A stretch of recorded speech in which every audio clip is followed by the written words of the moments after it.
અમારું ચંપાનું ઝાડ છે અને ચંપાના ઝાડમાં મારે સીડ પોડ આવ્યા છે. આની પહેલાં પણ 2-3 સીડ પોડ આવ્યા, પણ એ ખૂબ હાઈટ ઉપર હતા એટલે મારાથી એને બંધાણા નથી. એટલે આ વખતે ટ્રાયલ માટે આને મારે બાંધી અને સીડ્સ હાર્વેસ્ટ કરવા છે. હું તમારા બધાની સાથે શેર કરીશ. જો આનું પહેલાંનું સીડ પોડ પણ તમને બતાવું કે જે ખુલી ગયું છે અને ઉડી ગયું છે. જો આ છે, આ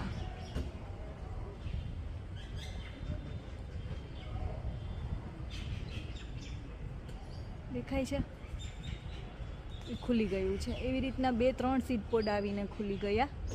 પણ આ વખતે જે સીડ પોડ આવ્યું છે એ થોડુંક નીચું છે. આ નીચું છે, જો આવ્યું. એટલે આ વખતે ટ્રાય કરવી છે.